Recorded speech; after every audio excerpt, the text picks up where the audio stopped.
12ാം ഖണ്ഡമാണോ എടുക്കേണ്ടത്? അതെ അതെ അതെ അല്ലേ? അതെ അതെ. ആകാശോ വാവതേജസോ ഭൂയാൻ ആകാശേ വൈ സൂര്യാചന്ദ്രമസാവുഭൗ വിദ്യുന്നക്ഷത്രാന്നഗ്നിരാകാശേന ആഹ്വയത്തി ആകാശേന ശൃണോതി ആകാശേന പ്രതിശൃണോതി ആകാശേ രമത ആകാശേന രമത ആകാശേ ജായത ആകാശമഭിജായത ആകാശമുപാസ്വേതി. ആകാശോ വാവ, ആകാശം തന്നെയാണ് തേജസ്സോ ഭൂയാൻ. തേജസ്സിനേക്കാൾ വലുത് ആകാശം തന്നെയാണ്. ഇതുവരെ വന്നുകൊണ്ടിരുന്ന വിഷയത്തിൽ അവസാനം നിൽക്കുന്ന തേജസ്സാണ് ഏറ്റവും വലുതെന്നാണ്. ഇനിയും ഈ തേജസ് പഞ്ചഭൂതങ്ങളിൽ ഒന്നാണ്. തേജസ്സും അപ്പും ജലവും. ആകാശവും പഞ്ചഭൂതം തന്നെയാണ്. പക്ഷെങ്കിൽ ഈ തേജസ്സിനും ജലത്തിനും ആവാസകേന്ദ്രം, ഇരിപ്പിടം ആകാശമാണ്. ആകാശമില്ലെങ്കിൽ ഇവരെവിടെ ഇരിക്കും? കൊണ്ട് ആകാശം ഇവരെ കൂടി ഉൾക്കൊള്ളുന്നവരാണ് എന്നുള്ളത് കൊണ്ട് ആകാശമാണ് തേജസ്സിനേക്കാൾ വലുത്.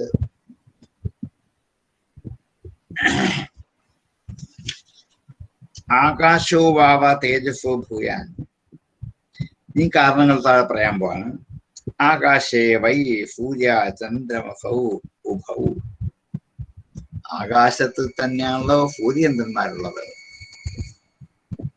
അവരുടെ ആസ്ഥാനം എവിടെയാണ്? ആകാശത്തിലാണ്. ആകാശമില്ലെങ്കിൽ അവരില്ല.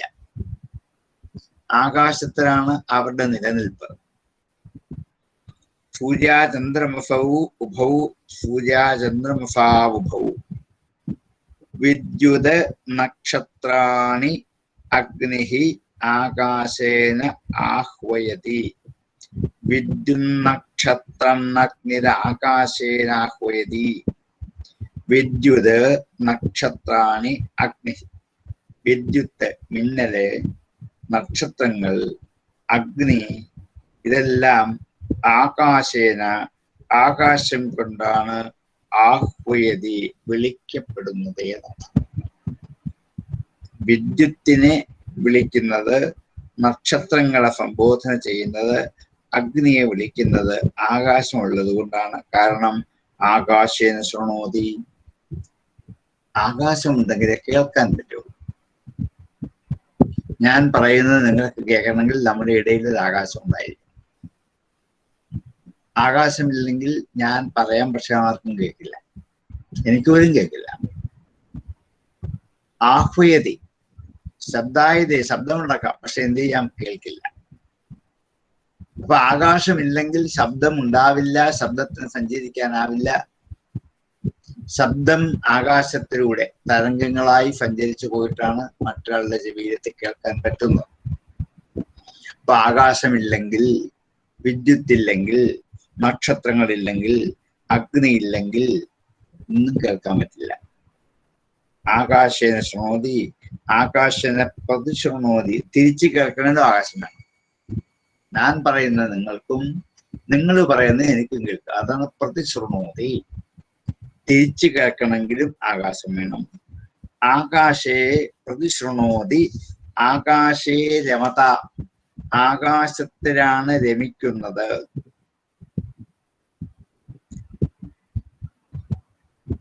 എല്ലാ ജനങ്ങളും രമിക്കുന്നത് ആകാശത്തിലാണ്. രമിക്കുക എന്ന് വെച്ചാൽ ചേർന്നിരിക്കുന്നത് എന്നർത്ഥം. ആകാശത്തിൽ, കാരണം ഇടയുള്ളത് കൊണ്ടായിരിക്കാൻ പറ്റുന്നത്. ഈ പ്രപഞ്ചത്തിലെ സമസ്ത ഭൂതജാലങ്ങൾക്കും ഇവിടെ ഇരിക്കാൻ പറ്റുന്നത് ആകാശമുള്ളത് കൊണ്ടാണ്. നമ്മൾക്ക്, വൃക്ഷങ്ങൾക്ക്, മൃഗങ്ങൾക്ക്, പക്ഷികൾക്ക്, ജീവജാലങ്ങൾക്ക് ഒക്കെ ഇരിക്കാൻ പറ്റുന്ന ആകാശമുള്ളത് കൊണ്ടാണ്. ആകാശേ രമത, ആകാശേന രമത. പക്ഷെ ആകാശത്തിനോട് ചേരുകയുമില്ല. ആകാശത്തിനോട് രമിക്കും, പക്ഷെ ആകാശത്തിൽ നമ്മളായിത്തീരില്ല എന്നർത്ഥം. കാരണം ആകാശം നമ്മളെ ഉൾക്കൊള്ളും. നമ്മളെ ഉൾക്കൊണ്ടാണ് നമ്മൾ ഇരുത്തുന്നത്. പക്ഷെ നമ്മൾ ആകാശത്തിലേക്ക് രമിച്ചു പോവില്ല. കാരണം നമ്മൾക്ക് ഈ സ്ഥലം മാറിയിട്ട് മറ്റു സ്ഥലം നമുക്കുണ്ടാവാം, ഇവിടുന്ന് മാറിയാൽ വേറൊരു സ്ഥലം ഉണ്ടാവാം.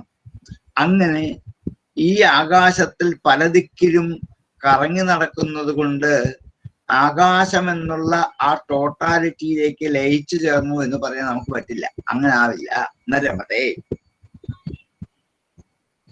നരമത ആകാശേ ജായത, ആകാശത്തിലാണ് ജനിക്കുന്നത്, ഉണ്ടാകുന്നത്. ആകാശം അഭിജായതേ, ആകാശത്തിൽ നിന്നാണ് പിന്നീട് ഉണ്ടാവുന്നതും. സമസ്ത ജീവജാലങ്ങളുടെയും സൃഷ്ടി ആകാശത്തിൽ വെച്ച് തന്നെയാണ്. ഇങ്ങനെയുള്ള ആകാശം ഉപാസ്വാമി. അതുകൊണ്ട് ആകാശത്തെ ഉപാസിച്ചുള്ളൂ. എല്ലാത്തിൻ്റെയും നിലനിൽപ്പ് ആകാശത്തിലാണ്. അതുകൊണ്ട് തേജസ്സിനേക്കാൾ എത്രയോ വലുതാണ് ആകാശം. തേജസ് ആകാശത്തിൽ ഒരു അംശം മാത്രമേ ആവുന്നുള്ളൂ. ആകാശത്തിൽ തേജസ്സുണ്ട്, ജലമുണ്ട്, സമുദ്രങ്ങളുണ്ട്, പർവ്വതങ്ങളുണ്ട്, വൃക്ഷങ്ങളുണ്ട്, ഭക്ഷ്യങ്ങളുണ്ട്, മനുഷ്യരുണ്ട്, ജനനമുണ്ട്, മരണമുണ്ട്, സൃഷ്ടിയുണ്ട്. അതിനകത്ത് കോഴിക്കണക്കിന് ജീവജാലങ്ങളെ അതിനകത്ത് ഉൾക്കൊള്ളാൻ പറ്റുന്നത് കുറെ വലുതാണ് ആകാശം. ഞാനെങ്കിൽ മുമ്പ് കണ്ട തേജസ്സിനേക്കാൾ എത്രയോ വലുതാണ് ആകാശം. എങ്കിൽ എന്തിനെ ഉപാസിക്കണം? ആകാശത്തെ ഉപാസിക്കൂ. അതല്ലേ വേണ്ടത്.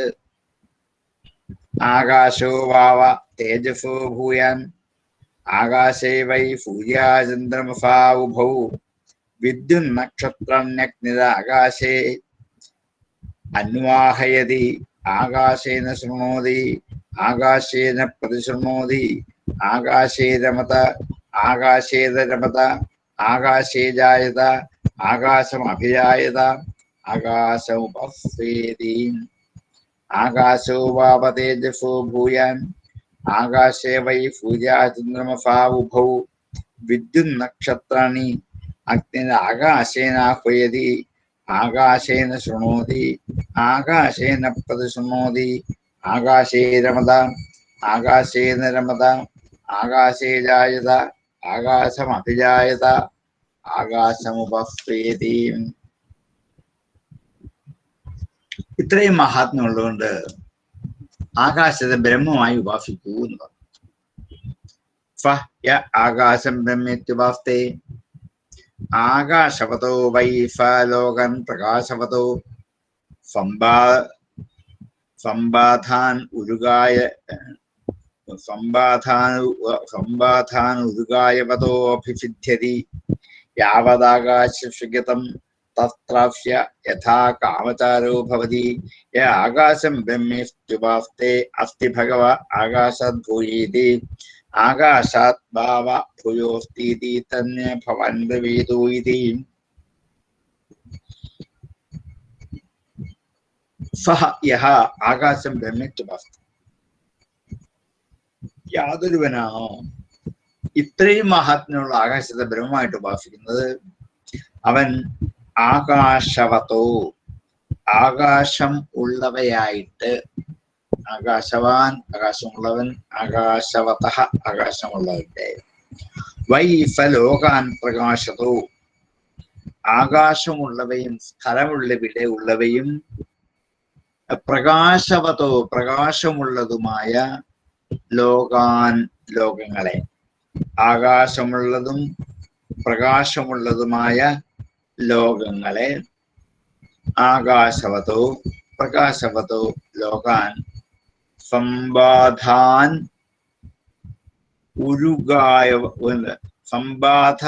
ഉരുകായവതോ സംബാധകൾ മറ്റുള്ള ബാധകൾ ഒന്നും ഇല്ലാതിരിക്കുന്ന, മറ്റുള്ള ഉപദ്രവങ്ങളൊന്നും ഇല്ലാതിരിക്കുന്ന, സമ്യക്കായിട്ട് ബാധിക്കുന്ന സംബാധാൻ. ഉരുഗായത, ഒരു വളരെ വലുത്, ഗായഹ എന്നുവെച്ചാൽ വിസ്താരമുള്ളത്, വിസ്തീർണമായത്, വളരെ വിസ്തീർണമുള്ളതും അധികം തിരക്കില്ലാത്തതും ആയ ലോകങ്ങളെ, ഇത്രയും ലോകത്തിന് ശേഷമാണ്. ആകാശവതോ വൈസലോകാൻ പ്രകാശവതോ വൈസലോകാൻ സംബാധാൻ വൈഫലോകാൻ ഉരുകായവതോ വൈഫലോകാൻ അഭിസിദ്ധ്യതി ശിക്ഷിക്കുന്നു. ആകാശത്തെ ബ്രഹ്മമെന്ന് ഉപാസിച്ചാൽ വളരെ വിസ്തൃതമായതും മറ്റാരുമില്ലാത്തവയും പ്രകാശമുള്ളവയും ആയ ഒരു ലോകത്തെ പ്രാപിക്കാൻ പറ്റും. അത് ബ്രഹ്മലോകമാണ്. ആ ലോകത്തിലേക്ക് പോകാൻ ആകാശ ഉപാസന കൊണ്ട് സാധ്യമാണ്. അതുകൊണ്ട് ആകാശത്തെ ഉപാസിച്ചത്. കാരണം ആകാശത്തിന്റെ യോഗ്യത ഇത്രയൊക്കെയാണ്. ഈ യോഗ്യതയൊക്കെ ബ്രഹ്മത്തിനുണ്ട്. അതുകൊണ്ടാണ് ആകാശം സമം ബ്രഹ്മ. അതുകൊണ്ട് ആകാശം ബ്രഹ്മേത്യുപാസ്തി. അതുകൊണ്ട് ആകാശത്തെ ബ്രഹ്മം എന്ന് ഉപാസിച്ചോളൂ. അങ്ങനെ ഉപാസിച്ചാൽ യാവത് ആകാശസ്യഗതം, ആകാശത്തിൽ എന്തൊക്കെയുണ്ടോ തത്രാസ്യ യഥാ കാമചാരോ ഭവതി, അവിടെയൊക്കെ ഇയാൾക്ക് സ്വാതന്ത്ര്യമായി സഞ്ചരിക്കാൻ പറ്റും. ആകാശത്തിൽ എന്തൊക്കെയുണ്ടോ അതൊക്കെ അയാളുടേതായിട്ട് അയാൾക്ക് ഈ ആകാശത്തിൽ സഞ്ചരിക്കാം ഉപാസന ചെയ്താൽ. ആകാശത്തെ ബ്രഹ്മം എന്ന് ഉപാസിച്ചാൽ ആകാശം മുഴുവൻ അയാളുടെ കൈപ്പിടിയിലാകും. ആകാശത്തെ എവിടെയും അയാൾക്ക് സ്വതന്ത്രമായി വിഹരിക്കാം. യഹ ആകാശം ബ്രഹ്മേത്യുപാസ്തി, ആകാശത്തെ ബ്രഹ്മം എന്ന് ഉപാസിച്ചാൽ. അതുകൊണ്ട് ആകാശത്തെ ബ്രഹ്മസ്വരൂപമായി കണ്ട് ഉപാസിച്ചോളൂ. അപ്പൊ ചോദിച്ചു, അസ്തി ഭഗവ ആകാശാദ്ഭൂയേതി. ഇനിയും ചോദിക്കട്ടെ, ആകാശത്തേക്കാൾ വലുത് എന്തെങ്കിലും ഉണ്ടോ? ആകാശാദ്ഭാവഭൂയോ അസ്ഥിതി ഉണ്ടല്ലോ, ആകാശത്തിനേക്കാൾ വലുത് തന്നെ ഭഗവൻ ബ്രവീത്യുതി. എന്നാൽ എനിക്കത് പറഞ്ഞുള്ളൂ. ആകാശം ബ്രഹ്മേത്യുപാസ്തേ ആകാശവതോ വൈ സലോകൻ പ്രകാശവതോ അസംബാധാൻ ഉരുകായവതോ അഭിസിദ്ധ്യതി യാവദാകാശസ്യഗതം തത്രാസ്യ യഥാ കാമചാരോ ഭവതി.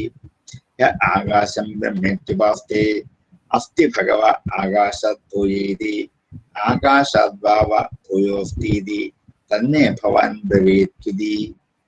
സ യ ആകാശം ബ്രഹ്മേത്യുപാസ്ത ആകാശവതോ വൈ സലോകാൻ പ്രകാശവതോ അസംബാധാൻ ഉരുകായവതോ അഭിസിദ്ധ്യതി യാവദാകാശസ്യഗതം തത്രാസ്യ യഥാ കാമചാരോ ഭവതി. യ ആകാശം ബ്രഹ്മേത്യുപാസ്തേ അസ്തി ഭഗവ ആകാശാദ്ഭൂയേതി ആകാശാദ്ഭാവ ഭൂയോസ്തീതി തന്നെ ഭവാൻ ബ്രവീത്യുതി. അപ്പൊ ആകാശത്തെക്കാൾ വലുതെങ്കിലും ഉണ്ടോ എന്ന് ചോദിച്ചു. അപ്പോൾ ഗുരു പറഞ്ഞു കൊടുത്തു, സ്മരോ വാവ ആകാശാദ്ഭൂയ. സ്മരണ, അതാണ് സ്മരഹ. കാമനല്ല, സ്മരണ, ഓർമ്മ എന്നർത്ഥം പറയാം. ആകാശാത് ഭൂയ, ആകാശത്തിനേക്കാൾ എത്രയോ വലുതാണ് സ്മരണ അല്ലെങ്കിൽ സ്മൃതി. സ്മൃതി ഉണ്ടെങ്കിലേ ഈ സകല വസ്തുക്കളും നിലനിൽക്കുള്ളൂ. ആകാശം പോലും ഉണ്ടെന്നറിയണമെങ്കിൽ സ്മൃതി വേണം. ആകാശം എന്ന് കേട്ടാൽ ഈ സ്ഥലത്തെക്കുറിച്ചൊരു അവബോധം ഉണ്ടാകുന്ന സ്മൃതി ഉള്ളത് കൊണ്ടാണ്. ഈ സ്മൃതി ഇല്ലെങ്കിൽ ഈ ബോധം ഉണ്ടാവില്ല. ആകാശം മാത്രമല്ല, സകല ശബ്ദങ്ങളും അങ്ങനെ തന്നെ. എല്ലാ വാക്കുകളും എല്ലാ പദാർത്ഥങ്ങളും സകല വസ്തുക്കളും സ്മൃതി ഉണ്ടെങ്കിലേ ഉള്ളൂ. എനിക്ക് സ്മൃതി ഇല്ലെങ്കിൽ ഒന്നുമില്ല. അൽസ്മേഴ്സ് വന്ന് കിടക്കുന്ന ആൾക്കാരെ നമുക്കറിയാം, സ്മൃതിയില്ല. സ്മൃതിയില്ലെങ്കിൽ എവിടെയാ നിൽക്കുന്നറിയില്ല. വെള്ളത്തിലാണോ അഗ്നിയിലാണോ? ഇവിടെ ആകാശമുണ്ടോ? ഇവിടെ ശബ്ദമുണ്ടോ? വെളിച്ചമുണ്ടോ? ആൾക്കാരുണ്ടോ? ചുറ്റും ആരെങ്കിലും ഉണ്ടോ? ഒന്നും അറിയത്തില്ല. ഒരു വസ്തുക്കൾ പോലും തിരിച്ചറിയത്തില്ല. ഒരു ക്ലാസ്സിലാണ് ഇത്രയും, അല്പം പോലും തിരിച്ചറിയില്ല. അതുകൊണ്ട് സ്മരോഭാവ ആകാശാദ്ഭൂയ, ഈ ആകാശം പോലെ നിലനിൽക്കണമെങ്കിൽ ഈ സ്മൃതി വേണം, അല്ലെങ്കിൽ ഇല്ലല്ലോ. സ്മൃതി ഇല്ലാത്ത ഒരാൾക്ക് ആകാശം പോലും അറിയാൻ പറ്റില്ല. ആകാശം വലുതാണ്, പക്ഷെ അയാൾക്ക് അറിയാൻ പറ്റില്ലല്ലോ. അപ്പൊ ഈ സ്മൃതിയാണ് ആകാശത്തെക്കാൾ വലുത്. എങ്ങനെയാന്ന് പറയുന്നുണ്ട്. സ്മരോ വാവ ആകാശാദ്ഭൂയഃ തസ്മാത് യദ്യപി ബഹവ ആസീരൻ ന സ്മരന്തോ നൈവ തേ കഞ്ചന ശൃണുർന്ന മന്വീരന്ന വിജാനീരൻ യദ്വാ യഥാ വാവതേ സ്മരേയുരഥ ശൃണുയുരഥ മന്വീരന്നഥ വിജാനീരൻ സ്മരേണ വൈ പുത്രൻ വിജാനാതി സ്മരേണ പശൂൻ സ്മരം ഉപാസ്വേതി. സ്മരോ വാവ ആകാശാദ്ഭൂയഃ തസ്മാത് അതുകൊണ്ട് യദ്യപി ഉണ്ടെങ്കിലും ബഹവ ആസീരൻ ഒത്തിരി പേര് ഉണ്ടെങ്കിലും ബഹവഹ ആസീരൻ ഒത്തിരി ആൾക്കാർ ഇങ്ങനെ ഒന്നിച്ചിരിക്കുക. ബഹവ ആസീരനെ സ്മരന്ത അവരെ ആരെയും കണ്ടാൽ ഓർമ്മിക്കുന്നില്ലെങ്കിൽ ആകാശം കൊണ്ട് എന്താ കാര്യം? 500 പേരുടെ കൂടിയിരിക്കില്ല, ആരെ ഓർമ്മിക്കുന്നില്ല. എവിടെയായിരിക്കുന്നത്? ഈ ഇരിക്കുന്നവരാരൊക്കെയാണ് ഒന്നും അറിയില്ല. സ്മൃതിക്ക് എന്തുമാത്രം സ്ഥാനമാണുള്ളത് ആകാശത്തെക്കാൾ. ഭൂയസ്തസ്മാത് യദ്യപി ബഹവ ആസീരനെ ആസീരൻ നസ്മരന്തോ കുറിച്ച് വരുമ്പോൾ ആസീരൻ നസ്മരന്തോ എന്ന് വരും. ആസീരൻ നസ്മരന്തോ കുറിച്ച് വരുമ്പോൾ ആസീരൻ നസ്മരന്തോ എന്ന നായ്ക്ക് സ്ട്രെസ് ചെയ്ത് പറയാം. നമുക്ക് വേണമെങ്കിൽ പദം വരിച്ച് ആഫീരൻ അസ്മരന്തോ നാക്കാമെന്നൊക്കെ തോന്നും. ഇത് പറ്റില്ല. ആഫീരൻ നസ്മരന്തോ നൈവ തേ കഞ്ചന ശൃണുയുഹു തേ കഞ്ചന നൈവ ശൃണുയു ഒന്നും വല്ലത്തൂന്നും കേൾക്കുന്നില്ല. കാരണം ഈ സ്മൃതി ഉണ്ടെങ്കിലേ കേൾക്കുള്ളൂ. നൈവ തേ കഞ്ചന ശൃണുയുഹു ന മന്വീരൻ ഒന്നും മനനം ചെയ്യുന്നേ ഇല്ല. ന മന്വീരൻ ഒന്നും മനനം ചെയ്യാൻ പറ്റത്തില്ല. ന വിജാനീരൻ ഒന്നും അറിയുന്നില്ല. ന വിജാനീരൻ അറിയുന്നില്ല. യഥാ വാവ തേ സ്മരേയുരഥ ശൃണുയുരഥ മന്വീരന്നഥ വിജാനീരൻ എപ്പോഴാണോ അവർക്ക് ഓർമ്മ വരുന്നത്. യഥാ വാവതേ സ്മരേയു എപ്പോഴാണോ അവർ ഓർമ്മിക്കുന്നത്. യഥാ വാവ തേ സ്മരേയു എപ്പോഴാണോ അവർ ഓർമ്മിക്കുന്നത്. അഥ അപ്പോൾ ശൃണുയുഹു കേൾക്കുന്നു. അഥ മന്വീരൻ വിചാരിക്കുന്നു. അഥ വിജാനീരൻ തിരിച്ചറിയും. ഓർമ്മയില്ലാത്തപ്പോൾ എത്ര ആൾക്കാർ ചുറ്റും നിന്നാലും ആരെയും അറിയില്ല. ആര് പറയുന്നതും കേൾക്കില്ല. ഒന്നിനെ കുറിച്ചും വിചാരിക്കാൻ പറ്റത്തില്ല. ഒന്നും അറിയത്തില്ല. എപ്പോഴാണോ സ്മരണയുണ്ടാകുന്നത് അപ്പോൾ പറയുന്നൊക്കെ കേൾക്കും. അപ്പോൾ മനസ്സിൽ വിചാരണ ചെയ്യും. അപ്പോൾ എല്ലാവരെയും തിരിച്ചറിയും. സ്മരേണ വൈ പുത്രൻ വിജാനാതി ഈ സ്മൃതി കൊണ്ടാണല്ലോ പുത്രന്മാരെ പോലും അറിയുന്നത്. ഈ സ്മൃതിയില്ലെങ്കിൽ മക്കളാണോന്ന് അറിയില്ല. നമുക്കിന്ന് അനുഭവമാണത്. രോഗിയായിട്ട് കിടക്കുന്ന അൽസമേഴ്സ് ബാധിച്ച എന്താണ് മാതാപിതാക്കളുടെ അടുക്കൽ മക്കളെല്ലാം ചെന്ന് കഴിഞ്ഞാൽ ആര് ഇതൊക്കെ മക്കളാണോ എന്നറിയില്ല. അറിയണമെങ്കിൽ സ്മൃതി വേണം. സ്മരേണ വൈ പുത്രൻ വിജാനാദി സ്മരം കൊണ്ട് തന്നെയാണല്ലോ പുത്രന്മാരെ അറിയുന്നത്. സ്മരേണ പശു മൃഗങ്ങളെ അറിയുന്നത് എന്തുകൊണ്ടാണ്? സ്മരണ കൊണ്ടാണ്. പശുവിനെ തിരിച്ചറിയണമെങ്കിൽ പശു എന്നുള്ള സ്മരണ ഉള്ളിലുണ്ടാവണം. ഇത് പട്ടിയാണെന്ന് തിരിച്ചറിയണമെങ്കിൽ പട്ടിയെ കുറിച്ചുള്ള സ്മരണ ഉള്ളിലുണ്ടാവണം. ഇല്ലെങ്കിൽ ഇത് വരില്ല. പശുവിൻ അതുകൊണ്ട് സ്മരം ഉപാസ്വ ഇതി അതുകൊണ്ട് സ്മൃതിയെ ഉപാസിച്ചോളൂ. ഏറ്റവും വലിയ സ്മൃതിയാണ്. ആകാശത്തെക്കാൾ എത്രയോ വലുതാണ്. ആകാശത്തെ പോലും അറിയണമെങ്കിൽ എന്ത് വേണം? സ്മൃതി വേണം. അതുകൊണ്ട് സ്മരണയെ ഉപാസിച്ചുള്ളൂ, സ്മൃതിയെ ഉപാസിച്ചുള്ളൂ. സ്മരോ വാവാകാശാത് ഭൂയസ്തസ്മാത് യദ്യപി ബഹവ ആഫീരൻ ന സ്മരന്തോ നൈപതേ കഞ്ചന ശൃണുയുഃ ന മന്വീരൻ ന വിജാനീരൻ യഥാ വാവാ തേ സ്മരേയുരഥ ശൃണുയുരഥ മന്വീരന്നഥ വിജാനീരൻ സ്മരേണ വൈ പുത്രൻ വിജാനാതി സ്മരേണ പശൂൻ സ്മരമുപാസ്തേതി സ്മരോ വാവ ആകാശാത് ഭൂയ തസ്മാത് യദ്യപി ബഹവ ആഫീരന് ന സ്മരന്തോ, അങ്ങനെ ആഫീരൻ ന സ്മരന്തോ എന്ന് പറയാം, അല്ലെങ്കിൽ ആഫീരൻ ന സ്മരന്തോ എന്ന് നായിക എക്സ്പ്രസ് ചെയ്ത് പറയണം. സ്മരോ വാവാകാശാത് ഭൂയസ്തസ്മാത് യദ്യപി ബഹവ ആഫീരൻ ന സ്മരന്തോ നൈവ തേ കഞ്ചന ശൃണുയുഃ ന മന്വീരൻ ന വിജാനീരൻ യഥാ വാവ തേ സ്മരേയുരഥ ശൃണുയുരഥ മന്വീരന്നഥ വിജാനീരൻ സ്മരേണ വൈ പുത്രൻ വിജാനാതി സ്മരേണ പശൂൻ സ്മരമുപാസ്തേതി. സ്മരോ സാറെ ചിത്തമാണോ സാറ് സ്മരണ എന്ന് പറയുന്നത്? അല്ലല്ല അല്ലല്ല, ചിത്തത്തിന്റെ വ്യാപാരമാണ് സ്മരണ. സ്മരണ ഈ സ്മൃതി ഇരിക്കുന്ന ചിത്രത്തിലാണ് മാത്രമേ ഉള്ളൂ. ചിത്തത്തിന്റെ ജോലിയാണ് അല്ലേ? ചിത്രത്തിന്റെ വ്യാപാരമാണ്, അതിന്റെ കർമ്മമാണിത് സ്മരണ.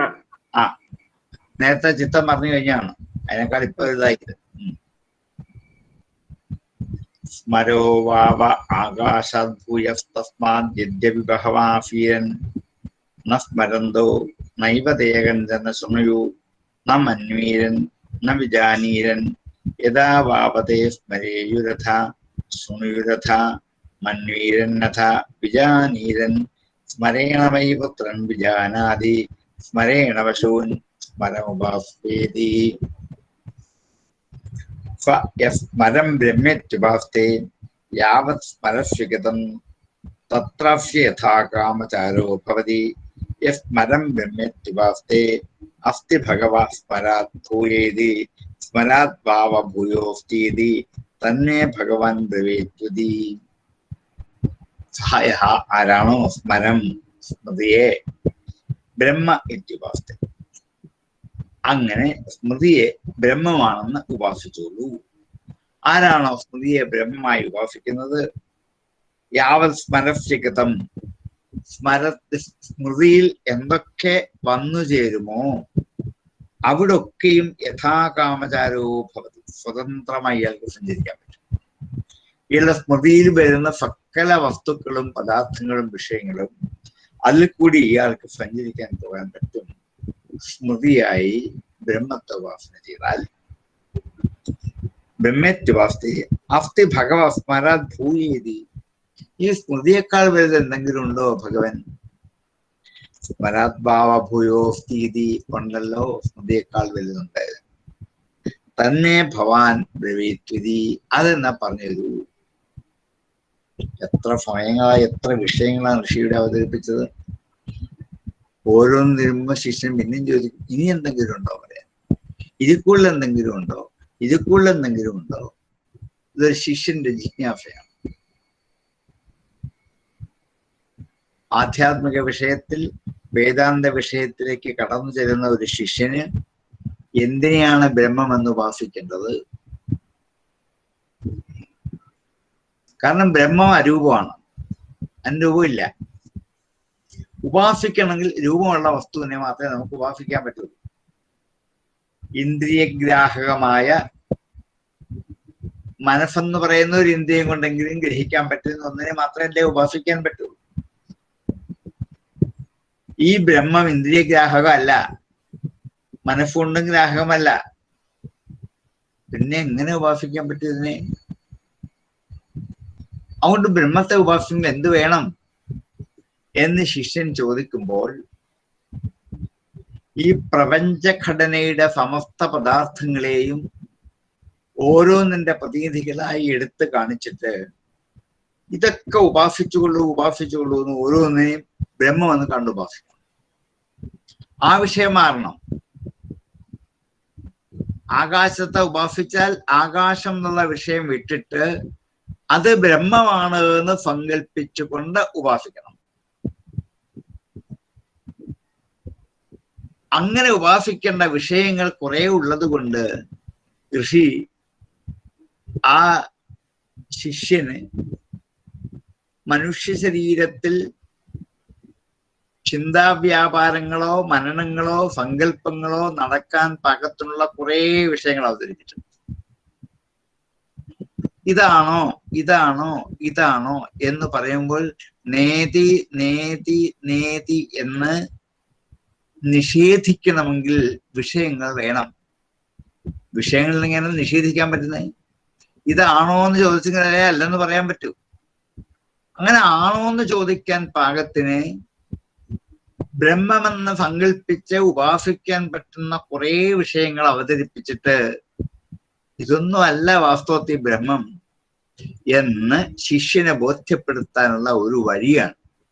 ഒരു അധ്യാപനത്തിന്റെ ബ്രഹ്മവിദ്യ അഭ്യസിക്കാൻ പുറപ്പെടുമ്പോൾ കാണിക്കേണ്ടുന്ന ഒരു അധ്യാപന രീതിയാണ്, ഒരു വഴിയാണ്. ഇങ്ങനെ ബ്രഹ്മത്തെ പഠിപ്പിക്കാൻ പറ്റുള്ളൂ. വിദഗ്ധനായ ഋഷിക്ക് മാത്രമേ ഇത് പറ്റുള്ളൂ. എത്ര നേരം ചോദിച്ചു, ദേഷ്യം വന്നില്ലല്ലോ. ഇതിനൊക്കെ വല്ലതും ഉണ്ടോ എന്ന്. എന്നാ പിന്നെ അത് ഞാൻ പറയില്ലേ, എത്ര ഉണ്ടോ ഇരുന്നുള്ളൂ എന്നല്ല, ഉണ്ടല്ലോ. എന്നാ പിന്നെ അത് പറയൂ, ഇതാ കേട്ടോളൂ. ഓ തീർന്നോ, കഴിഞ്ഞു. ഇതിനൊക്കെ വല്ലതുണ്ടോ? ഉണ്ടല്ലോ. എത്ര അനായാസമായിട്ട്, എത്ര പ്രസന്നവദനായിട്ടാണ് ഋഷി ഈ ചോദ്യങ്ങൾ അഭിമുഖീകരിക്കുന്നത്. അവിടെയാണ് ബ്രഹ്മവിദ്യയുടെ അവതരണ ശൈലി ഈ ഉപനിഷത്താണ് എത്ര മനോഹരമായി അവതരിപ്പിക്കുന്നത്. ഉപാസനയാണ് പ്രധാനം. ചാന്തോക്യത്തിലെ വിഷയം ഉപാസന തന്നെയാണ്. എങ്ങനെ ബ്രഹ്മോപാസന ഞങ്ങൾക്ക് സാധിക്കും എന്ന ചോദ്യം പ്രസക്തമാണ്. കാരണം ഈ കാണപ്പെടുന്ന ഒന്നും ബ്രഹ്മമല്ല എന്ന് ഉറപ്പാണ്. ഇതിന്റെ അപ്പുറത്താണ് ബ്രഹ്മം, ശരിയാണ്. അപ്പൊ അതിനെ ഞങ്ങൾ എങ്ങനെ ഉപാസിക്കും? ഇതിലൂടെയല്ലേ നമുക്ക് പോകാൻ പറ്റുള്ളൂ. അതെ, ഏതിൽ കൂടെ പോകണം? ഏതിൽ കൂടെ പോയാലും എത്തും. എന്നാലും ഒന്ന് പറഞ്ഞു തരൂ, ഇതാ ഇതിൽ കൂടെ പൊക്കോളൂ. അപ്പൊ ഇതിനേക്കാൾ വലുതുണ്ടോ? ഉണ്ടല്ലോ, അപ്പുറത്ത് വരണുണ്ട്. എന്നാ അതിൽ കൂടെ പൊക്കോളൂ. അതിനേക്കാൾ വലുതുണ്ടോ? ഉണ്ടല്ലോ, അതിനപ്പുറത്ത് വേറൊന്നുണ്ടാ. ഇങ്ങനെ ഇങ്ങനെ ഇങ്ങനെ വലിയ വലിയ വലിയ മനോഹരവും സുന്ദരവുമായ വഴികൾ പലതും കാണിച്ചു കൊടുക്കാൻ വേണ്ടിയാണ് ഇത്രയും വിഷയങ്ങളിൽ കൂടി സഞ്ചരിച്ചിട്ട് ഇതൊന്നുമല്ല ഇതൊന്നുമല്ല എന്ന് ശിഷ്യനെ ബോധ്യപ്പെടുത്താൻ പറ്റിയ മാർഗം ഇത് മാത്രമേ ഉള്ളൂ. നമുക്ക് സ്വാഭാവികമായിട്ടും തോന്നി, എന്തിനാ ഇങ്ങനെ പറയാൻ പോയത്? ഇങ്ങനെ ഇത് പറഞ്ഞു പഠിപ്പിക്കാൻ പറ്റുള്ളൂ. ബ്രഹ്മവിദ്യയുടെ പ്രതിപാദന ശൈലി ഇതാണ്. വേറെ ഒരു ശൈലി കൊണ്ടും നമ്മളെ ഇത് ബോധ്യപ്പെടുത്താൻ പറ്റില്ല. അതുകൊണ്ട് തന്നെയാണ് ഇത്രയും വിഷയങ്ങൾ ദീർഘമായും ഒരു അധ്യായത്തിൽ മുഴുവൻ ചെലവഴിച്ച് നമ്മൾ മുമ്പിൽ എത്തിച്ചത്. ഇത് ഉപസംഹരിക്കുമ്പോൾ നമുക്ക് മനസ്സിലാവും ഒന്നുകൂടി വ്യക്തമായിട്ട്.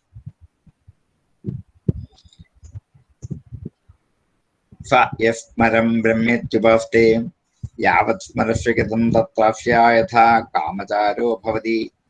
സ്മരം ബ്രഹ്മേത്യുപാസ്തേ അസ്തി ഭഗവാ സ്മരാത് ഭൂയേതി സ്മരാത് ഭാവ ഭൂയോസ്തീതി തന്നെ ഭഗവാൻ ബ്രവീത്യുതി. അടുത്ത പറയാൻ പോവാണ്.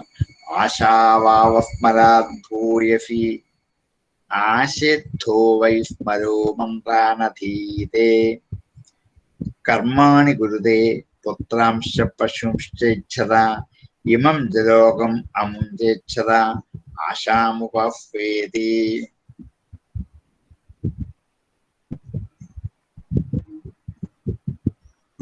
ആശാ വൈ സ്മരാത് ഭൂയസി. ഭൂയസി ആശ ഇദ്ധോ. ഭൂയസ്യാശേദ്ധോ എന്ന് 3 വാക്കാം. ഭൂയസി ആശ ഇദ്ധോ.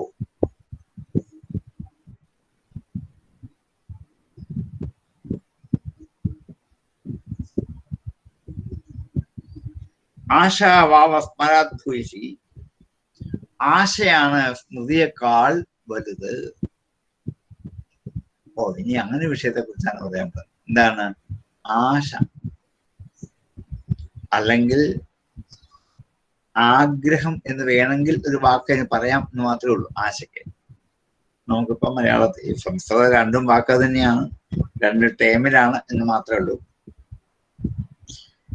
അപ്പൊ സ്മൃതിയേക്കാൾ ഉത്കൃഷ്ടമായത് ആശയാണ്. എന്താ കാരണം? ആശ ഇത്ഥോവൈ, ആശ വളരുമ്പോൾ, ഇത്ഥ എന്ന് വെച്ചാൽ വളരുക, വർദ്ധിക്കുക. ഭൂയസി ആശേത്ഥോ, ആശ ഇത്ഥോ വൈ, ആശ വളരുന്നത് കൊണ്ട് തന്നെ, വർദ്ധിക്കപ്പെടുന്നത് കൊണ്ട് തന്നെ സ്മരോ, സ്മൃതി ഉണ്ടാകും. ആശ വർദ്ധിക്കുന്നത് കൊണ്ടാണ് സ്മൃതി ഉണ്ടാകുന്നത്. മന്ത്രാൻ അധീതേ, മന്ത്രങ്ങൾ പഠിക്കുന്നത് ആശ ഉള്ളത് കൊണ്ടാണ്. സ്മൃതി വരെ നിങ്ങളുടെ കയ്യിലുണ്ട്, പക്ഷെ ആശയില്ലെങ്കിലോ? ഇല്ലെങ്കിൽ വരില്ല. ഈ ഉപനിഷത്ത് പഠിക്കാൻ എന്താ വേണ്ടത്? ആശ. ഇതിനു മുമ്പുള്ള എല്ലാം കയ്യിലുണ്ട്, എന്താ വിശേഷം? സ്മൃതി വരെയുള്ള എല്ലാം കയ്യിലുണ്ട്, പക്ഷെ ഇതിന് ആശയില്ലെങ്കിലോ? ആഗ്രഹം നിമിത്തമാണ് നമ്മൾ ഓരോന്ന് ഓർമ്മിക്കുന്നത് പോലും അങ്ങനെയാ. സ്മൃതി ഉണ്ടാകണമെങ്കിൽ പോലും ആഗ്രഹം വേണം.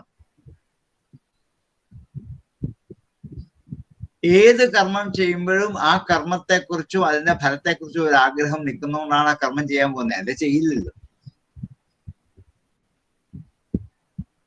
ഉപനിഷത്ത് പഠിക്കുന്നു, ഭാഗവതം പഠിക്കുന്നു, വേദം പഠിക്കുന്നു, ഇതൊക്കെ ഇത് പഠിക്കണമെന്നുള്ള ആശ നിൽക്കുന്നതുകൊണ്ടാണ്. ആശയ്ക്ക് കാരണം ഇവ കൊണ്ട് എനിക്ക് വേണ്ടത് കിട്ടുന്നുണ്ട് എന്നുള്ള ഒരു ഫലപ്രഖ്യാപനം കൂടിയാണ്. അത് ഇല്ലെങ്കിൽ ഈ ആശയ്ക്ക് നിലനിൽപ്പേ ഇല്ല. ഉണ്ട്, ഒരു മന്ത്രം പഠിക്കണമെങ്കിൽ അതിനെന്ത് വേണം? ആശ ഉണ്ടാകണം. മന്ത്രാൻ അധീതേ, സ്മൃതി കൊണ്ട് മാത്രം മന്ത്രം പഠിക്കില്ല, ആശ വേണം. ധീരമായ ഒരാഗ്രഹം പിമ്പിലുണ്ടെങ്കിൽ ഏത് കർമ്മവും ചെയ്യും.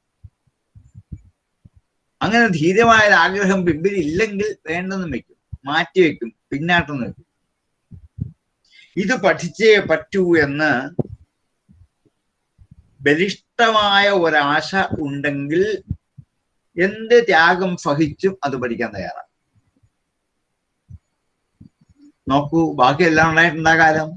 കാര്യം ഇങ്ങനെ ഒരു ആശയുടെ ബലം അതിന്റെ പിമ്പിലില്ലെങ്കിൽ ഒന്നും നമ്മൾ ചെയ്യില്ല.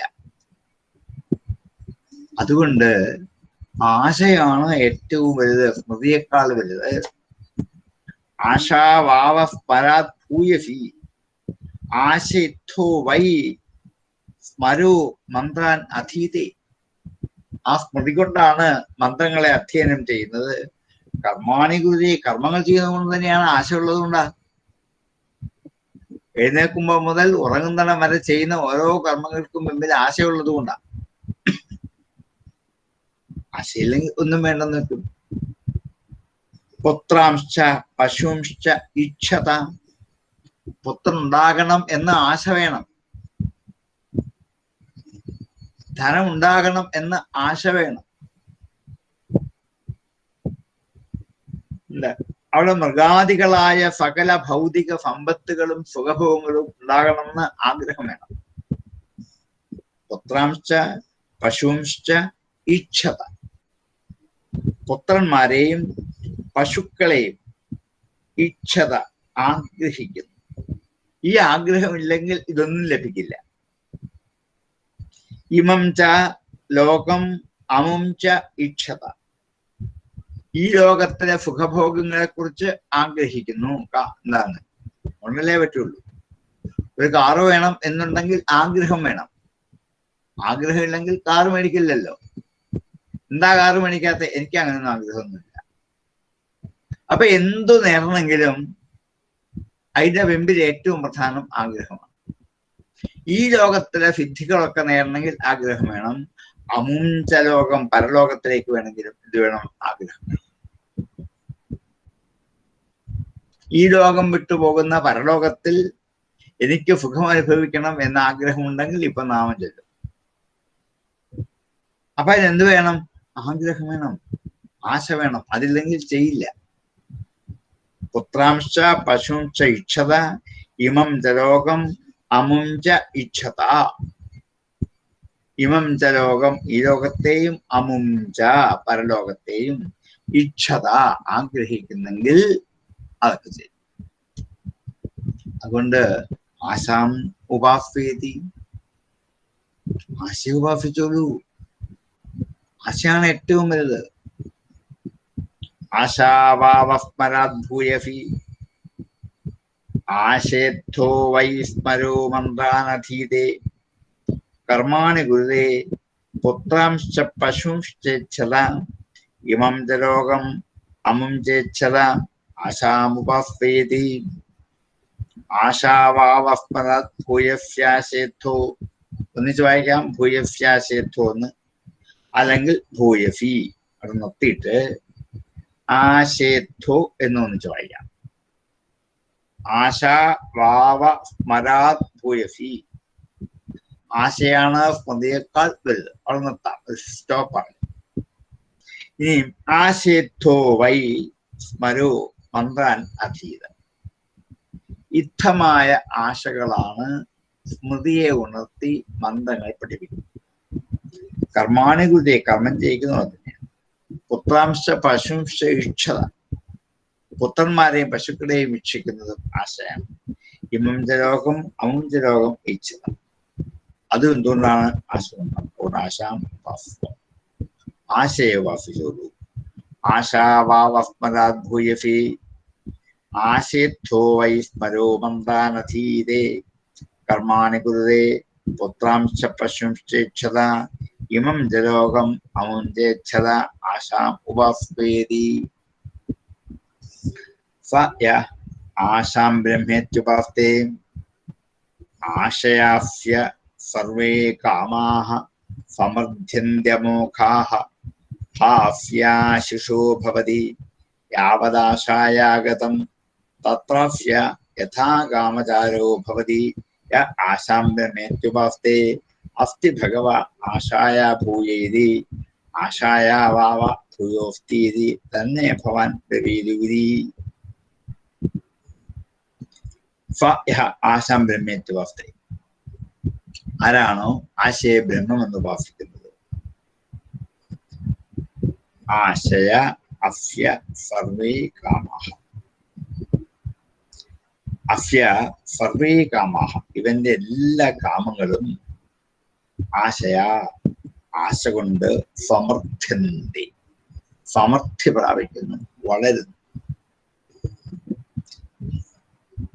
അസ്യ സർവേ കാമാഃ ആശയ സമർത്ഥ്യന്തി, ആശയാസ്യ സർവേ കാമാ സമർത്ഥ്യന്തി. അതൊന്ന് തിരിച്ചിടണം. അസ്യ സർവേ കാമാഃ ആശയ സമർത്ഥ്യന്തി, അവന്റെ എല്ലാ കർമ്മങ്ങളും ആശ കൊണ്ടാണ് സമർത്ഥങ്ങളായി തീരുന്നത്. ആശ കൊണ്ടാണ് കർമ്മങ്ങൾ വൃദ്ധി പ്രാപിക്കുന്നത്. യാവത്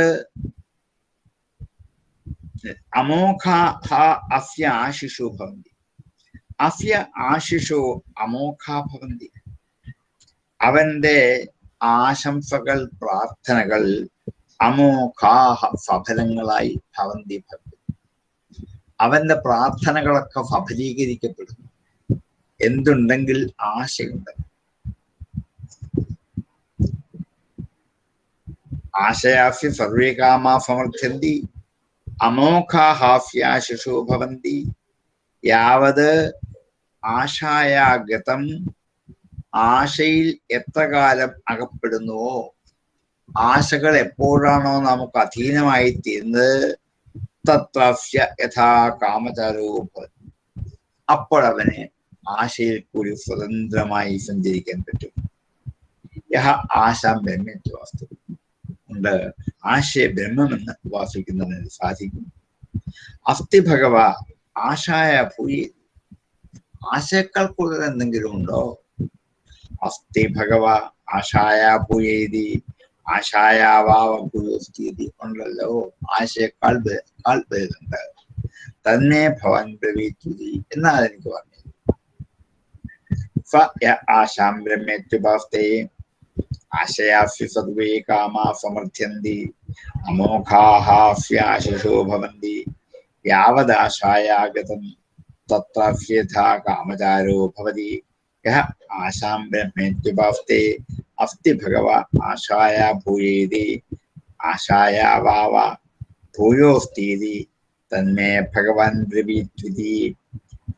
യഃ ആശാം ബ്രഹ്മേത്യുപാസ്തേ ആശയാസ്യ സർവേ കാമാ സമർത്ഥ്യന്തി അമോഘാഹാസ്യാശിഷോ ഭവന്തി യാവദാശായാഗതം തത്രാസ്യ യഥാ കാമചാരോ ഭവതി. യഃ ആശാം ബ്രഹ്മേത്യുപാസ്തേ അസ്തി ഭഗവ ആശായാ ഭൂയേതി ആശായാ വാവ ഭൂയോസ്തീതി തന്മേ ഭവാൻ ബ്രവീത്വിതി. ആശയേക്കാൾ വലുത് എന്താണ് എന്ന് പറഞ്ഞു ചോദിച്ചു. അപ്പോൾ പറഞ്ഞു, പ്രാണോ വാവ ആശായാ ഭൂയാൻ യഥാവാ അരാ നാഭോ സമർപ്പിത ഏവമസ്മിൻ പ്രാണേ സർവം സമർപ്പിതം. പ്രാണപ്രാണേന യാതി പ്രാണപ്രാണം ദദാതി പ്രാണായ ദദാതി പ്രാണോഹ പിത പ്രാണോ മാതാ പ്രാണോ ഭ്രാത പ്രാണസ്വസ പ്രാണ ആചാര്യ പ്രാണോ ബ്രാഹ്മണഃ. പ്രാണോ വാവ പ്രാണൻ തന്നെയാണ് ആശായ ഭൂയാൻ. ആശയേക്കാൾ വലുത് പ്രാണനാണ്. പ്രാണനില്ലെങ്കിൽ ആശയില്ല, സ്മൃതിയില്ല, ബലമില്ല, മനസ്സില്ല, ചിത്തമില്ല, സങ്കല്പമില്ല, ജലമില്ല, അഗ്നിയില്ല, ഇതൊന്നുമില്ല.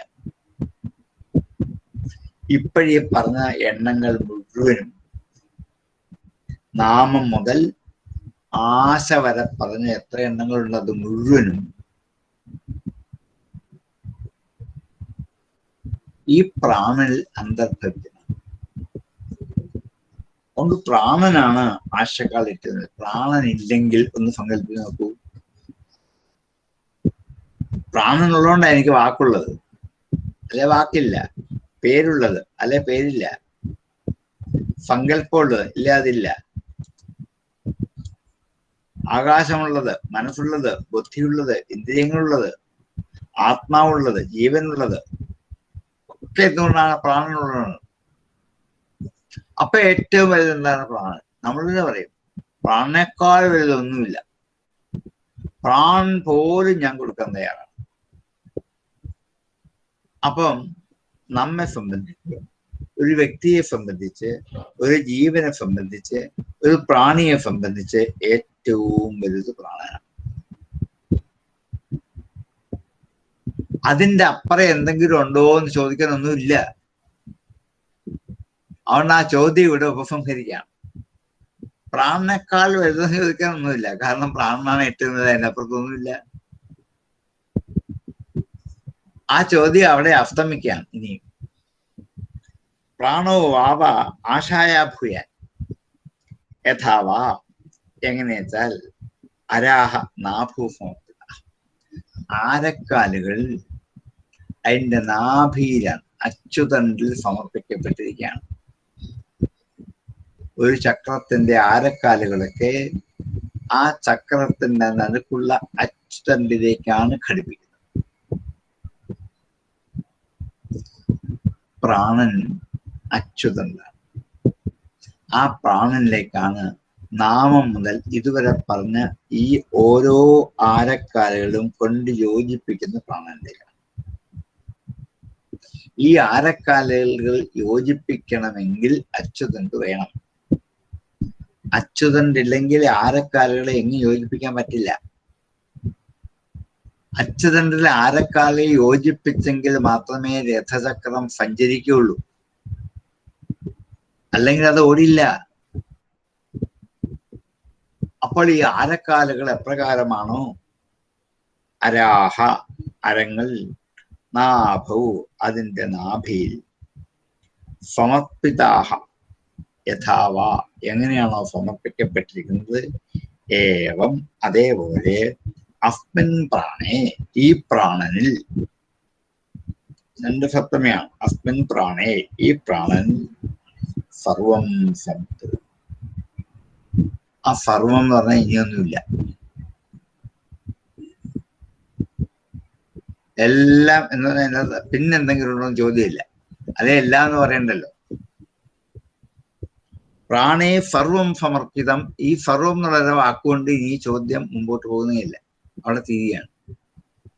പ്രാണേ സർവം സമർപ്പിതം പ്രാണേനയാതി. എന്താണ്? പ്രാണനെ കൊണ്ടാണ് സഞ്ചരിക്കുന്നത്. പ്രാണൻ സഞ്ചരിക്കുന്ന പ്രാണനെ കൊണ്ട് തന്നെയാണ്.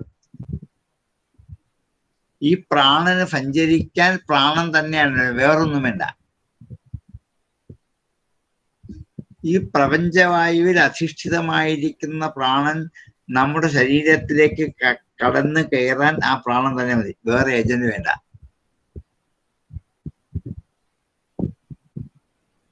ബാക്കി എല്ലാവർക്കും സഞ്ചരിക്കണമെങ്കിൽ ഒരു വാഹനം വേണം. പ്രാണന് അത് തന്നെയാണ് വാഹനം.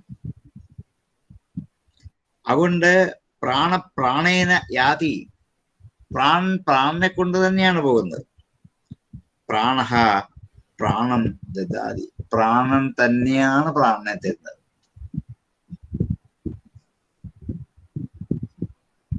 ഈ പ്രാണനെ മറ്റൊന്നിനെ തരാനില്ല. മനസ്സിന് സങ്കല്പിക്കാൻ വിഷയങ്ങൾ വേണം. പ്രാണൻ അങ്ങനെയില്ല. ഇതുവരെ പറഞ്ഞ ഓരോന്നിനും ഓരോ വിഷയങ്ങൾ വേണം. പ്രാണൻ അങ്ങനെയില്ല. പ്രാണം ദദാതി, പ്രാണനെ തന്നെയാണ് കൊടുക്കുന്നത്, തന്നെ തന്നെയാണ്, മറ്റൊന്നിനെയല്ല. വേറെ നിർത്തു കൊടുത്തിട്ട് താൻ അവിടെ ഇരിക്കുകയല്ല. പ്രാണം ദദാതി പ്രാണായ ദദാതി, പ്രാണൻ നിലനിൽക്കാൻ വേണ്ടിയാണ് കൊടുക്കുന്നത്. പ്രാണായ ദദാതി, പ്രാണന് വേണ്ടിയാണ് കൊടുക്കുന്നത് ഈ പ്രാണൻ.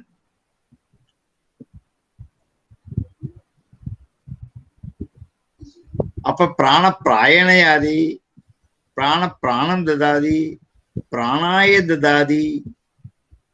ഈ മൂന്ന് പ്രവർത്തനങ്ങൾ പ്രാണനിൽ തന്നെ അന്തർഭവിക്കുന്ന പ്രാണൻ തന്നെയാണ്. പ്രാണനെ കൊണ്ട് സഞ്ചരിക്കുന്നു. പ്രാണൻ തന്നെയാണ് പ്രാണനെ ദാനം ചെയ്യുന്നത്. പ്രാണൻ നിലനിൽക്കാൻ വേണ്ടിയിട്ടാണ് പ്രാണൻ ചെയ്യുന്നത്. ജീവൻ നിലനിൽക്കാൻ വേണ്ടിയിട്ടാണ് ഈ പ്രാണൻ. ജീവൻ നിലനിൽക്കണമെങ്കിൽ പ്രാണൻ തന്നെ വേണം. പ്രാണൻ പോയാൽ പിന്നെ പോയി. പ്രാണായ പ്രാണഹ പ്രാണം ദദാതി പ്രാണഹ പ്രാണേന പ്രാണഹയാതി ഏവ. പ്രാണനെ കൊണ്ടാണ് പ്രാണന് സഞ്ചരിക്കാൻ പറ്റുന്നത്.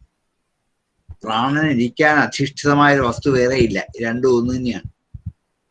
ഞാൻ എപ്പോഴും പറയാറുള്ള ഒരു ഉദാഹരണമുണ്ട്, കുറച്ചുകൂടി നിങ്ങൾക്ക് മനസ്സിലാക്കാൻ പറ്റും. ഈ ഉത്സവപ്പറമ്പിലും ആളുകൂടുന്നിടത്തും ഒക്കെ ഒരുതരം ഐസ്ക്രീം കൊണ്ടുവെക്കും. എന്താ കോൺ ഐസ് എന്നാ അതിന്റെ പേരെന്തോ. ഇങ്ങനെ അടിവശം തീരെ ശോഷിച്ച് മുകളിലേക്ക് ഒരു കപ്പ് കൊണ്ടിരിക്കുന്ന ഒരു സാധനം, അതിൻ്റെ അകത്ത് ഐസ് വെച്ചിട്ടാണ് തരുന്നത്. പക്ഷേ ഇതിന്റെ അകത്തെ ഐസല്ല, ഈ പാത്രം കൂടെ തിന്നാൻ പറ്റും, അതും ഐസിന്റെ തന്നെയാണ്. ഈ പാത്രവും ഐസ് എന്ന കണ്ടന്റിന്റെ ഒരു ഭാഗം കൊണ്ട് ഉണ്ടാക്കി വെച്ചിരിക്കുന്നതാണ്.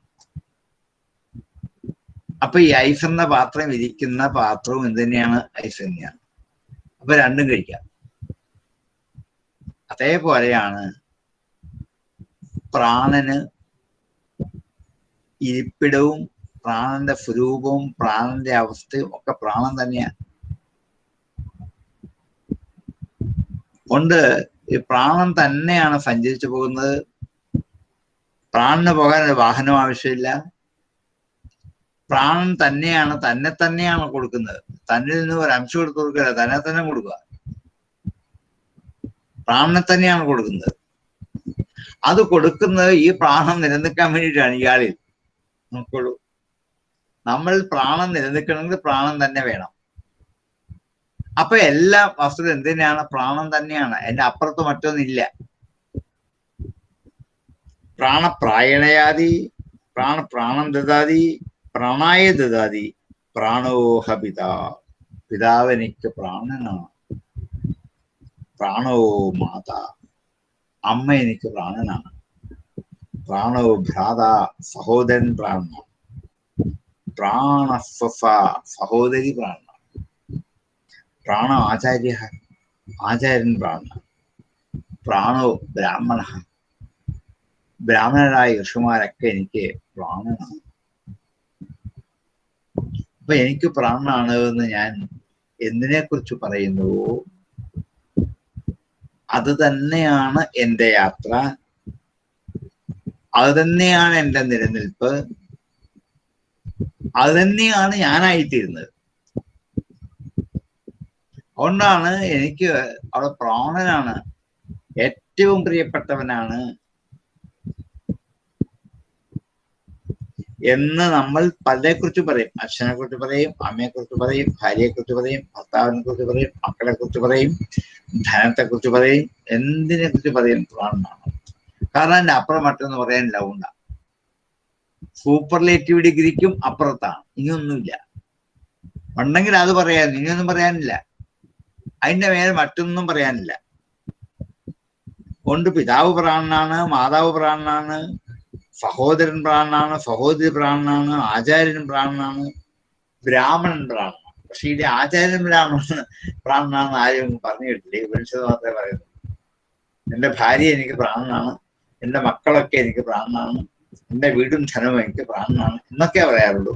എന്റെ ആചാര്യൻ പ്രാണനാണ് എന്ന് അധികാരം പറയാറില്ല. പക്ഷെ ഉപനിഷത്ത് അതും കൂടി ഉൾപ്പെടുത്തിക്കൊണ്ടാണ് പോകുന്നത്. പിന്നെ ഇതിന്റെ അപ്പുറത്ത് മറ്റൊന്നും ഇല്ല. ഏറ്റവും വലുത് പ്രാണൻ തന്നെയാണ്. അതുകൊണ്ട് പ്രാണോ വൈ ബ്രഹ്മ, ഈ പ്രാണൻ തന്നെയാണ് ബ്രഹ്മം. ബ്രഹ്മോപാസനത്തിൽ പ്രാണോപാസന തന്നെയാണ്. ഒരു മാലയിൽ എത്രയോ മുത്തുകൾ കോർത്തിണക്കി വെച്ചിരിക്കുന്നത് പോലെ പ്രാണനിൽ ഈ പറഞ്ഞിരിക്കുന്ന സമസ്തവും കോർത്തിണക്കി വെച്ചിരിക്കാൻ. ഈ മുത്തുകൾ താഴെ വീഴാതെ നിലനിർത്തുന്ന ജോലി ഈ നൂലിനാണ്. ഈ നൂല് അനങ്ങാതെ കഷ്ടപ്പെട്ട ഇവരെയൊക്കെ അടുപ്പിച്ച് നിലനിർത്തി കൊണ്ടുപോകാൻ. അതുപോലാണ് പ്രാണൻ. ബാക്കി എല്ലാറ്റിനും നിലനിർത്തി അടുപ്പിച്ച് നിർത്തി കൊണ്ടുപോകുന്ന ഇത് പ്രാണനാണ്. കൊണ്ട് ആശായാഹ ഭൂയാൻ പ്രാണോ വാ, ആശയേക്കാൾ വലുത് പ്രാണൻ തന്നെയാണെന്ന് ഒരാമുഖമായിട്ട് പറഞ്ഞുള്ളൂ. ഇനി അങ്ങോട്ട് മുഴുവൻ ഈ ഖണ്ഡം തീരുന്നവരെ ഇതിന്റെ മഹത്വത്തെ കുറിച്ച് വിളംബരം ചെയ്ത് പ്രാണോപാസന എന്താണെന്ന് പറഞ്ഞു തീർക്കുക. അതാണ് എന്റെ വിഷയം. പ്രാണോഭാവ ആശായ ഭൂയാൻ യഥാവാ അരാ നാഭോ സമർപ്പിത ഏവം അസ്മിൻ പ്രാണേ സർവം സമർപ്പിതം പ്രാണപ്രാണേനയാതി പ്രാണപ്രാണം ദദാതി പ്രാണായ ദദാതി പ്രാണോ ഹവിത പ്രാണോ മാതാ പ്രാണോ ഭ്രാത പ്രാണസ്വസ പ്രാണാചാര്യ പ്രാണോ ബ്രാഹ്മണ പ്രാണോ വാവ ആശായ ഭൂയാൻ യഥാവാ അരോ നാഭോ സമർപ്പിത ഏവം അസ്മിൻ പ്രാണേ സർവം സമർപ്പിതം പ്രാണപ്രാണേനയാതി പ്രാണപ്രാണം ദദാതി പ്രാണായ ദദാതി പ്രാണോ ഹവിത പ്രാണോ മാതാ പ്രാണോ ഭ്രാത പ്രാണസ്വസ പ്രാണാചാര്യ പ്രാണോ ബ്രാഹ്മണ. സമയം അതിക്രമിച്ചു. നമുക്ക് പ്രാണന്റെ മഹത്വം തുടങ്ങി നിർത്താം. ഇപ്പൊ ഇത് ഏതാണ്ടൊരു സമാപ്തിയിലേക്ക് എത്തുകയാണ്. ഇനി ഈ പ്രാണന്റെ മഹത്വത്തിനെ കുറിച്ച് വിസ്തരിച്ച് പറയുമ്പോൾ എന്തുകൊണ്ടാണ് പ്രാണൻ ബ്രഹ്മമാകുന്നത് എന്ന്, പ്രാണനെ ബ്രഹ്മോപാസനയായി ചെയ്യേണ്ടതിന്റെ മഹാത്മ്യത്തെ സൂചിപ്പിച്ചുകൊണ്ടാണ് ഈ അധ്യായം ഉപസംഹരിക്കുന്നത്. നമുക്ക് ബാക്കി അടുത്ത ക്ലാസ്സിൽ കാണാം. നമുക്ക് ഉപസംഹരിക്കാം. ഓം പൂർണ്ണമദ പൂർണ്ണമിദം പൂർണ്ണാത് പൂർണ്ണമുദച്യതേ പൂർണ്ണസ്യ പൂർണ്ണമാദായ പൂർണ്ണമേവാവശിഷ്യതേ. ഓം ശാന്തി ശാന്തി ശാന്തി.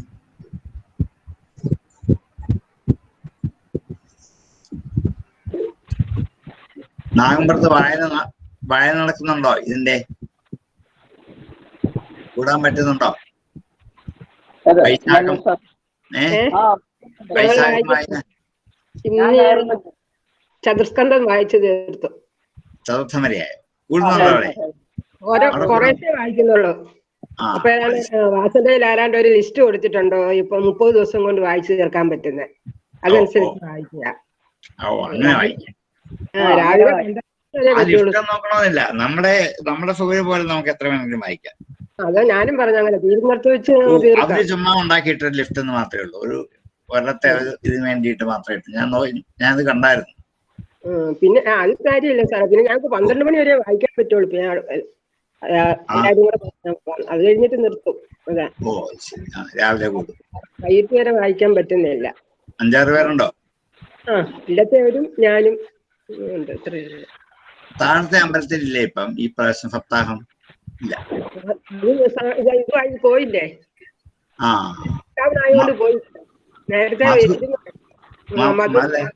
മധുവിന്റെ സപ്താഹമാണ് വൈശാഖം എന്നൊക്കെ അനുഭവം പറഞ്ഞായിരുന്നു. അതെ, അങ്ങനെയാ വെച്ചിരുന്നത്. ലോക്ക്ഡൌൺ ആയോണ്ടാ വേണ്ടെന്ന് വെച്ചാൽ. അല്ല, ഇനി സമയം ഉണ്ടല്ലോ. ഇത് ലോക്ക്ഡൌൺ മാറ്റുവാണെങ്കിൽ വായിക്കാവുന്ന. നമ്മളെ കോട്ടക്കൽ അമ്മയെ കുറിച്ച് ഒരു വിവരമില്ല, കുറേ നാളായി, ഒന്നും വിളിക്കാറില്ലെന്നും അറിയാറില്ല. ഇപ്പം കൊച്ചിനെ വളർത്തുകയല്ലേ സാറേ, അതല്ലേ? അതുകൊണ്ടാണ്. ഇവിടെ ഇല്ലേ? അവിടെ ഉണ്ട്. ഇവിടെയാണോ?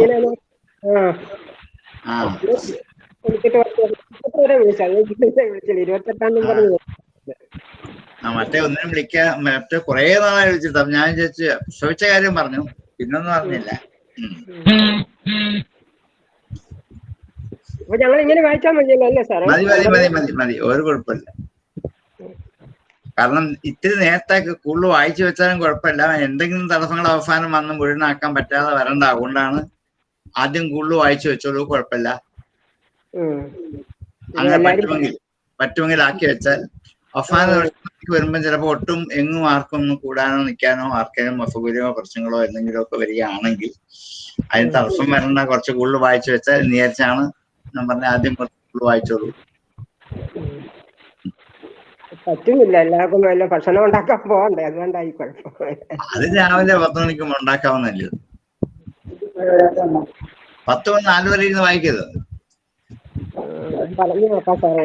അല്ല, ഇന്നൊക്കെ ഇപ്പൊ സാറിന്റെ ക്ലാസ് ഉണ്ടല്ലോ, അതുകൊണ്ട് ഞങ്ങൾ നേരത്തെ നിർത്തും. ബുധനും വ്യാഴവും വലിയ 3 ദിവസം ഏതായാലും പറ്റിയല്ലോ. അത് 3:30-ക്കല്ലേ? 3:30 വായിക്കാം. രാവിലെ 10 മണിക്ക് മുമ്പ് ഭക്ഷണം എല്ലാം പാകപ്പെടുത്തിയിട്ട് വന്നാൽ നിങ്ങൾക്ക് ഇന്ന് വായിക്കരുത്. പറയാം സാറേ. നോക്ക്.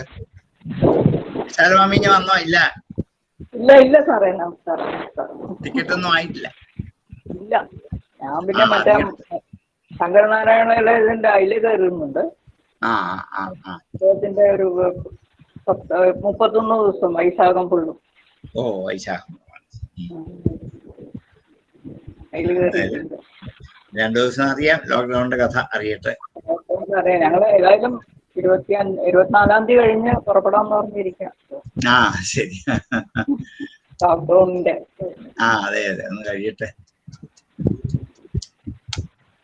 ഇത് പ്രാണശക്തി എന്ന് പറയുന്നതല്ലേ സാർ? ഇത് പ്രാണശക്തിയാണ് നമ്മൾ പറയുന്നത്. പ്രാണൻ എന്ന് പറയുക പ്രാണശക്തി തന്നെയല്ലേ ഉദ്ദേശിക്കുന്നത്? അതെ, നമുക്ക് ശക്തി എന്ന് വെച്ചാൽ എല്ലാ ശക്തിയും പ്രാണനിലാണ്.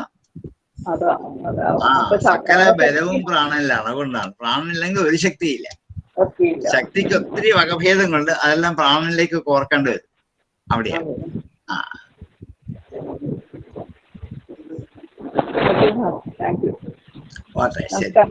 ശരി. ജയമേടൊക്കെ സുഖമായിരിക്കുന്നു? കുഴപ്പമില്ല, സുഖമായിട്ടിരിക്കുന്നു. അതെ. മോനിവിടെ ഉണ്ടോ? മറ്റേ ഇളയ മോൻ ഇവിടെ ഉണ്ടോ? ഇല്ലില്ല, അവനങ്ങ് ബാംഗ്ലൂരാ, പോരാൻ പറ്റുന്നില്ല. അവിടെയാണ്. എല്ലാരോടും അന്വേഷിച്ചെന്ന് പറയാം. തീർച്ചയായിട്ടും പറയാം.